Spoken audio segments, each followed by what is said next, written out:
এত বেশি গরম পড়ছে, ইচ্ছে করছিল ঠান্ডা কিছু বানিয়ে খেতে। তাই ভাবলাম কেন না আজকে আমি কি বানাই সেটাই তোমাদের সাথে শেয়ার করা যাক। হ্যালো এভরিওয়ান, আসসালামু আলাইকুম। Welcome back to my channel Sume Alam Isnaha. I hope সবাই ভালো আছো। তো এই কয়দিন এত বেশি গরম পড়ছে, তাই আমি ভাবলাম কেননা বাসায় অল্প সময় ঠান্ডা কিছু বানিয়ে খেলে কেমন হয়। তো আমাদের বাসায় কিছু ফ্রুটস রাখা ছিল, ওখান থেকে আমি একটা ড্রাগন ফ্রুটস নিয়ে নিয়েছি। তো আজকে আমি ড্রাগন ফল দিয়ে একটা মিল্কশেক বানাবো। এই মিল্কশেকটা খেতে অনেক বেশি মজা হয় আর এটা অনেক বেশি রিফ্রেশিং। তো আমি প্রায় এই মিল্কশেকটা বানিয়ে খাই, আর আমি কিভাবে এই মিল্কশেকটা বানাই সেটাই আজকে তোমাদের সাথে শেয়ার করব। আর এখন তো ড্রাগন ফ্রুট সব জায়গায় অ্যাভেলেবেল পাওয়া যায়, আর এটার মধ্যে দুইটা কালার আছে, একটা হচ্ছে সাদা আর একটা হচ্ছে গোলাপি। তোমরা যে কোনো কালার দিয়ে এই মিল্কশেকটা বানাতে পারবে। তো আমি হচ্ছে এই ড্রাগন ফলটা ভালোভাবে ধুয়ে এখন খোসাটা ছাড়িয়ে নিচ্ছি।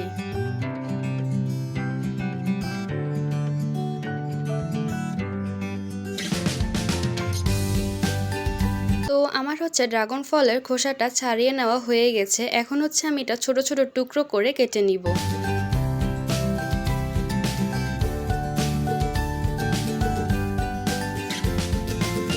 তো আমি ড্রাগন ফলটা ছোট ছোট টুকরো করে কেটে নিয়েছি, এখন একটা বাটিতে নিয়ে নিব। তো আমি এখানে একটা ব্লেন্ডার জগ নিয়ে নিয়েছি, এখন কেটে রাখা ড্রাগন ফলগুলো ব্লেন্ডার জগে নিয়ে নিব। তো তারপর আমি এখানে 2 চামচ চিনি দিয়ে দিব। তোমরা চিনিটা তোমাদের টেস্ট অনুযায়ী বাড়িয়ে অথবা কমিয়েও দিতে পারবে। তো তারপর আমি এখানে 1 গ্লাস গরম করে রাখা দুধ দিয়ে দিব। আমি এই দুধটা আগে কিছুক্ষণ ঠান্ডা করে নিয়েছি। তো এখন হচ্ছে আমি এটা 2 থেকে 3 মিনিটের মতন ব্লেন্ড করে নিব।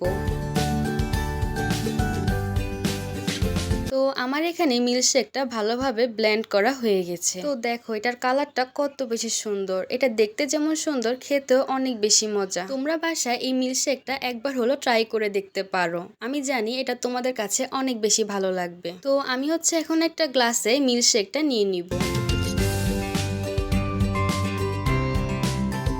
তো আমি এটা ডেকোরেশনের জন্য টুকরো করে রাখা ড্রাগন ফল দিয়ে দিব। তো দেখো এই ড্রাগন ফলের মিল্কশেকটা দেখতে কত বেশি সুন্দর লাগছে, এটা দেখতে যেমন সুন্দর খেতেও অনেক বেশি মজা। এই গরমের মধ্যে এরকম একটা মিল্কশেক খেলে সারাদিনের সব ক্লান্তি নিমিশেই দূর হয়ে যাবে। তো আমি ভাবলাম কেননা তোমাদের সাথে আরেকটা মিল্কশেক শেয়ার করা যাক, সেটা হচ্ছে পেঁপের মিল্কশেক। তো তোমরা যারা পেঁপে লাইক করো তারা অবশ্যই মিল্কশেকটা একবার ট্রাই করে দেখতে পারো, এটা অনেক বেশি মজা হয় খেতে। তো আমি এখানে পেঁপেগুলোকে ছোট ছোট টুকরো করে কেটে নিচ্ছি।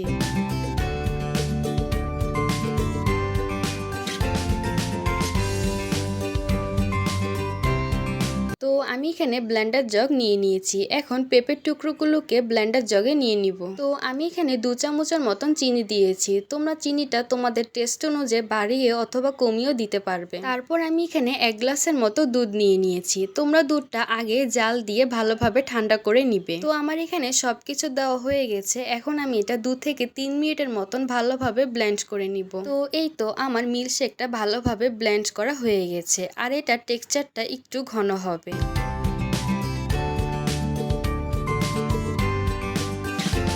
তো আমি হচ্ছে এখন একটা গ্লাসে মিল্কশেকটা নিয়ে নিব। তো এটা যেহেতু পেঁপের মিল্কশেক, আর পেঁপে কিন্তু আমাদের স্বাস্থ্যের জন্য অনেক উপকারী। তো আমি এখানে এক টুকরো পেঁপে দিয়ে সুন্দর করে ডেকোরেশন করে নিয়েছি। তো দেখো কত অল্প সময়ের মধ্যে আমাদের 2টা মিল্কশেক তৈরি হয়ে গেছে। এগুলো দেখতে যেমন সুন্দর, খেতেও অনেক বেশি মজা হয়। তো আমি বাসায় প্রায় এই মিল্কশেক দুটো বানিয়ে খাই, আর আমার বাসার সবাই মিল্কশেকগুলো অনেক বেশি পছন্দ করে।